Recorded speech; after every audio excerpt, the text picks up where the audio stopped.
Hello everyone and welcome to today's Sunday Q&A. And what a choice week it's been this week. Started off well, sort of like Monday, Tuesday, we're flying straight out of the traps. Tuesday had a particularly good day.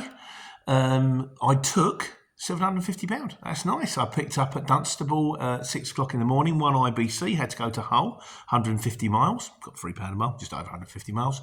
And then on the way back, I picked up in Doncaster, dropping in Wellingborough, 3 pallets of solar panels, and it was supposed to be dropped off the next morning, but I managed to get it off, 300. What a wonderful day that was.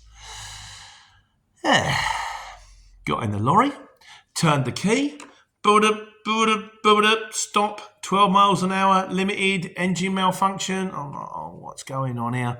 Mark said it could be a sensor or something like that. He said disconnect the battery, leave it for 5 minutes, put it back on again. Tried that, no. So then we ended up calling recovery people out. Recovery on trucks is not cheap. Wellingborough to Dunstable was £765. So all of the money that I took that day, I got back. We put the computer in it on Wednesday night, which was the earliest I could get the computer onto it. Problem with the ECU valve. Okay, fine. Thursday couldn't do anything because I had my operator's seminar.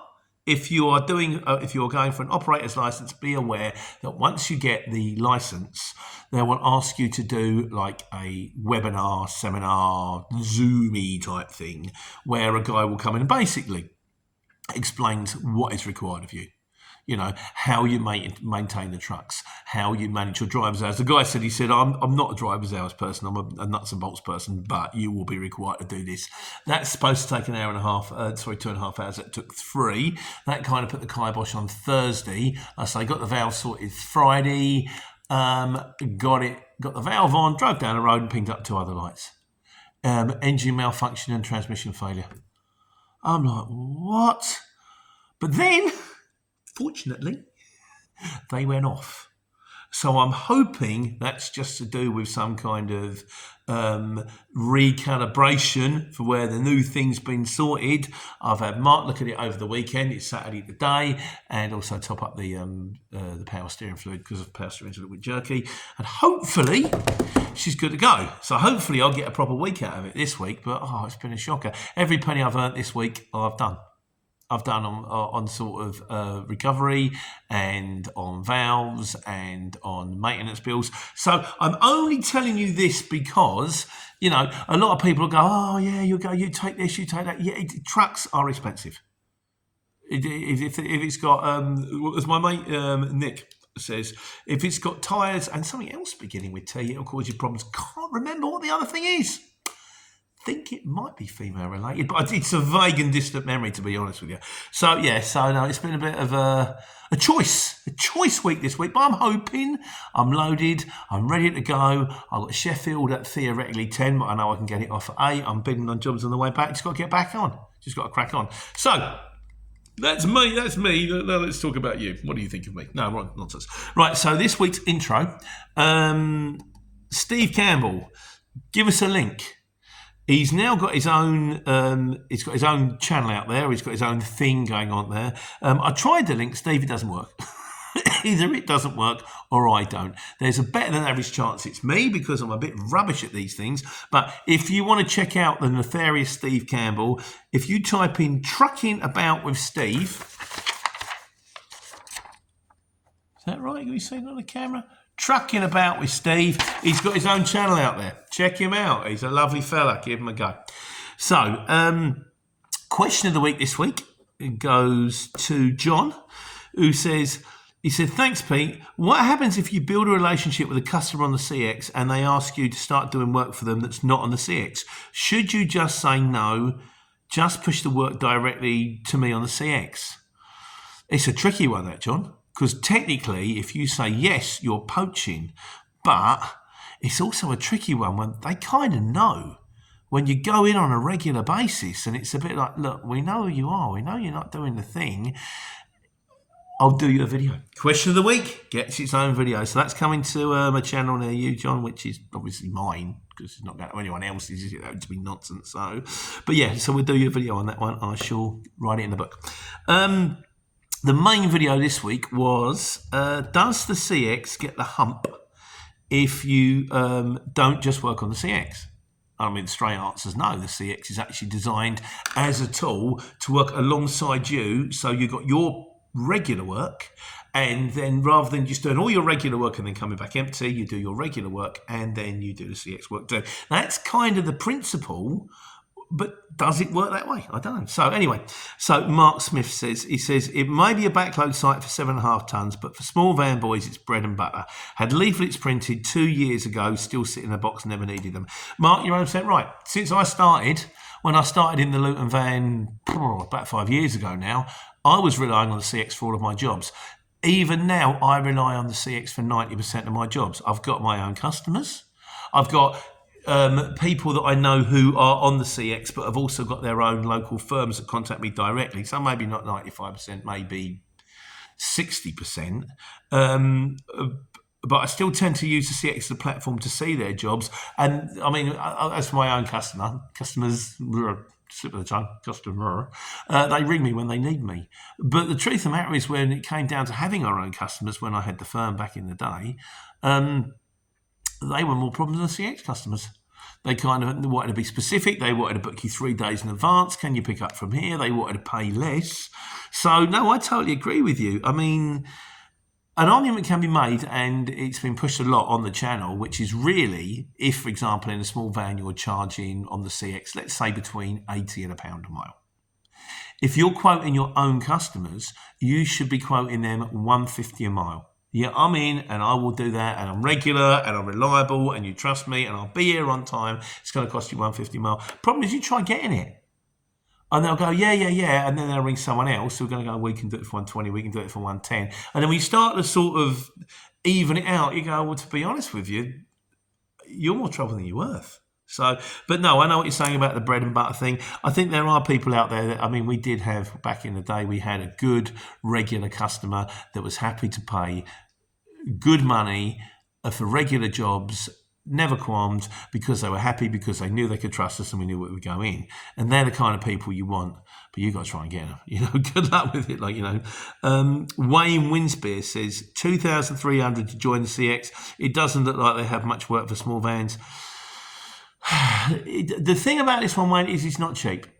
And yeah, maybe they are pushing the envelope. I've got to resubscribe for mine, but when you actually break it down, it's like £2,300 a year. What does that work out to? Like 200 quid a month, 50 quid a week, tenner a day. Tenner a day in my line of work, I'm going to get that one back stand on my head. If you're in a small van and you're getting jobs at 50 quid, 40 quid, tenner's a lot of money, isn't it? But you've got to do the maths. You do you. I never tell anybody what to do. I never try and push anybody on it. You've got to drill down to it, and you've got to work out if it makes sense for you. And if it does, it does. And if it doesn't, it doesn't. And if you try it and you think it will and it don't, and you leave and you go and do something else. You do you. I'm not here as an advertising tool. I'm not here to plug CX. I'm nothing to do with the CX. But it's you're right. For that kind of dough, for the money I'm charging, it's worth it. But if you're going to be on don't get me wrong, if you can get, if it's a tenner a day, but you can get 4 jobs, you can get them done, and they're like 30 quid each, 120 quid, cost you a tenner. But then there's the other things, isn't there? There's the fuel, there's the AdBlue, there's the congestion charge, there's the insurance, there's the wear, tear, spares, brake pads, all that kind of stuff. And when you start drilling down at it, you think, hold on a second, I'm not making any money here. You guys do you. That's what I'll say. Oh yeah, Nick the Urban Truck. That's gone in there accidentally. So basically, and Chris Bain says, oh no, actually, bizarrely, no, that's right. So that was that on that one. This now takes us to miscellaneous, which for some reason I've accidentally deleted. So miscellaneous. My mate Nick says, we did a thing on talking to your truck. He says, hi Pete, talking to your vehicle. He said, I think it's different for a lot of us who follow you. Most of us are owner drivers, or at least drive the same vehicle every day. So you form a bond with that vehicle. And when you drive the same vehicle day in, day out, it becomes your friend in a weird way. Friend? Tiffany, the precocious princess that she is. I don't know if friend is quite the word I used to. If it's got ties, I think she's got both. He says, he said, have a good week and they're your best mate. Break down and then you're not. Well, you'd see above answer. As you are very well, as you know very well this week, mate. Yeah, well, we speak. Yes, I talk to mine all the time, but I've never given them names. I've just called them by the last 3 letters of their registration, apart from my pickup, which my kid's name Pete. Great name. Clearly a great, obviously a wonderful vehicle, incredibly reliable, clearly upstanding, moral. Can cars be moral? Trucks be moral? I don't know. But brilliant name, Pete. Apparently it means rock. Sort of as in solid as, hard as, can be dependable as. Not sure I got the right one on that one, did I? But anyhow, and in fairness, I like to try and name the vehicles, but I look at them and try and just get a feeling what they are. But the last ones, Tiffany, is because I got TFY on a registration plate.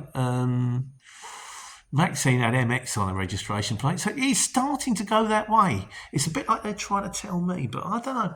Still rather go there. Alice had nothing to do with it. She just had blue and white curtains and made me think of Alice in Wonderland. So, and also on the miscellaneous, Chris Bain says it's on this this to do with speed awareness courses. He said, I've got a course tomorrow. I have to drive 250 miles to be there for the whole day. Ridiculous offering you these courses, but can't get one closer. And I don't know if it's the way that you can't take. Now, here's a question for the wise guys. You can't take the same course in the same county or something. So you've done speed awareness in Bedfordshire. The next time they'll offer you it, it'll be in Buckinghamshire or Cambridgeshire or somewhere. And then before you know it, you've done all of the neighbouring counties and you're actually going up to Northumberland because it's the only one's left, which means you've probably done a lot of time speeding, which means you probably haven't been paying attention to the speed awareness course, but or you just can get caught out. We can all get caught out. So that's it. And I'm a short one because I'm only doing the one video a week now. We do the one video and then we do the Sunday Q&A because I can give you some flannel about it. But the truth of the matter is when I bombard you guys with loads of videos, my subscriber rate goes down. And although there's not a lot of dough in this, I just kind of like watching subscribers go up. It's like a little personal game. Oh, got another one. Oh, there's another one. Oh, lost one. It's kind of like that. It's kind of like bingo, but nothing like bingo. So in conclusion this week, Eagle says, we call about the sign of madness. First sign of madness, Suggs coming up the driveway. Presumably driving in his car. I met Suggs. Well, I say I met him.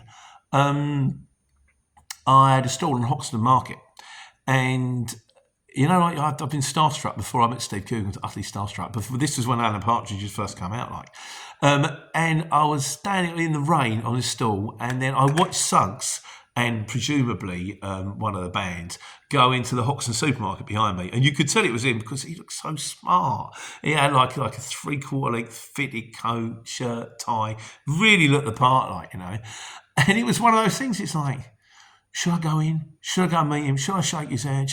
But because he was in the Hoxton supermarket for 5 minutes, presumably, I don't know, picking up with the Hoxton supermarket some hummus and some flatbread and maybe some limes, I had time to think. And so when he came out, he started to walk down the road and I went, "Oi, Suggs!" He turned around and I went, "Thank you for all of the wonderful entertainment." And he said, "Thank you, sir." And carried on. Nice guy. Right, Sunday Q&A, that's it done. Please, please, please say that this week I'll actually get out on the road and actually have a proper full week in the lorry. I've had Christmas. I've obviously had to rebuild the business. I've had Christmas and then we've had Kipper. And now it's like, I've just got to get on the road. I just keep trying to get on the road and work. I just need to get out there to take care and take money.